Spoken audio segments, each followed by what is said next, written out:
second quarter again, Adam, second week in a row. Yep. Good start. You know, you spoke about the process yesterday. Yep. And then it just all unravelled. Just your thoughts on how it all panned out. Yeah, it did. Yeah, we lost our way in the second quarter, and to the boys' credit, I thought the way we started the game, the way we set the ground up, the way we set the game up, was exactly what we wanted. We wanted to win territory. We win inside 50, 17-12 for the quarter. But we're coming up against a really good team, like a top 4 team at their ground, and their execution was just better than ours. When we did have momentum in that quarter, we kicked 1 goal, 2, and probably left a few out there. And with less opportunity, they've kicked 3 goals, 3, and but the second quarter wasn't good enough. When I say not good enough, they were just better than us. They were better around the contest. They smashed us around clearance. They smashed us at inside 50s, and they smashed us at contested possession, and you get your right whack. 7 goals, 5 or whatever they had, and I think they left a couple out there as well. In that second quarter was it was a footy lesson. So really disappointing. How much did you miss Tom Lynch in the forward line as well? I think you said like that first quarter you were getting a lot of opportunities, but it just didn't really seem like there was an avenue once you were inside 50. Yeah, it's a hard one, and losing Sammy Lawler in the first 5 minutes didn't help either, because he'd normally help us with that, or help with those opportunities. So, yeah, obviously Lynchy going out we're losing a talented player and a key focal point for us. But Jonty Fall and Tom Sims and Noah Bolter provided contests for us. Like, their defenders, they weren't the reason why we weren't scoring. You know, some of it was just execution. Some of it just was our polish. And some of it's just synergy. So we need time for our boys to play together and just get better at finishing those opportunities. So, yeah, obviously, disappointing that we didn't have Lynchy out there, but that wasn't the main reason. How bad is it with Sam?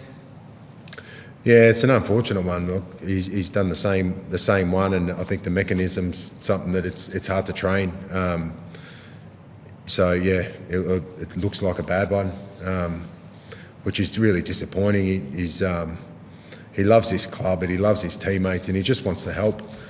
So when you see him go out of the game straight away, flatten us. Not only flatten his teammates, but flatten us as coaches, because not only the talent, but he just deserves a good go at it. And we were really cautious with him by giving him extra week and bringing him in a week later. But I think that mechanism wouldn't have mattered when it happened. How is he? Yeah, he's okay. Yeah, well, because he is such a good teammate, he feels he's letting people down. So we'll wrap our arms around him and help him through that. He's obviously flat right now. And especially once you see what happened in the second quarter, he's feeling like he'll take responsibility for that, which isn't fair on a kid. We'll help him through that. We'll give him things to do for the rest of the year and see how long it's going to take. And it looks like one of those ones now where you're going to need some further investigation into it, because it's his left hand before he got drafted, now this season, and he was so cautious with it. Yeah. And it's gone again, and just a tackling incident. He just got up and straight away everyone went, oh no. Yeah. Something's wrong. Yeah, well, Ben, our medical team will work through that. Like I said, the power of work that the numbers that he was producing from training were, like I said, he was ready the week before. So, we've got to help him through that. We don't want this to happen again. We want him to have a long career without these little hiccups. So, that is disappointing. One bright spot, the bloke who came on for him, he had a ripper. Yeah, MJ. So we won't be sub again next week. No, and that's the positive. Like I said, that we're so flat about that. We just got outplayed in the second quarter, but the response was exactly all I could ask. We didn't turn our toes up. We get beaten by a couple of goals for the second half, and like I said, even then we left a few out there. So our boys care. They care for the jumper. They care for they want to make our supporters proud, and they play the right way.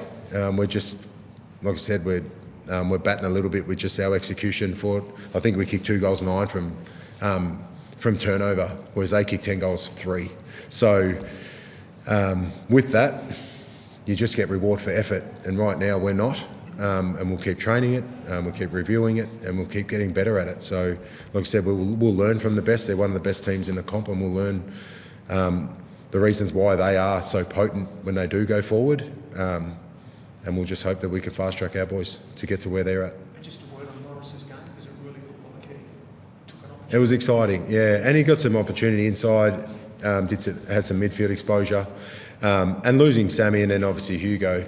Samuel Lawler was getting some midfield exposure, so even for Seth Campbell and Ryan Mansell and our high forwards to get opportunity around stoppage was really important, and it's just something that through today's adversity we get to look at something different. So we'll look to those things throughout the season. But yeah, MJ was terrific for us. He gave us a spark for sure. And Rasmus and Hammy as well. Yeah, he's done it. He hurt one early in the year, and so hopefully this one's just a minor one. I'm not sure. I haven't spoken to him post game, but yeah, when you lose a good runner like Ralphie, like they've got some powerful runners, it did throw us out of whack, and we'll see. We'll scan him tomorrow and see how it is. I think Tosh came off. Yeah, Jasper. Yeah, well, Jasper, to his credit, rolled his ankle, and we're hoping it's okay, but he's a tough kid. He didn't want to go off the ground, and once he knew that we were obviously one down, and then when Ralphie went out, he was two down, he kept fighting. So, he'll be assessed over the next couple of weeks, so hopefully it's not too bad. But, for a first year player, and he's only played a handful of games, for him to grit his teeth and help his teammates out by just getting out there and supporting his mates by helping with rotations was a credit to him. And Tom Brown, did he injure himself as well? Brownie always walks around like that. He did the same. I think he rolled his ankle early in the game and kept fighting on. And to Brownie's credit, his second half was very good. He provided some bounce off half back for us and played like the Brownie that we know. He kept fighting, showed some really strong leadership in the second half. And hopefully we can take our second half form into next week.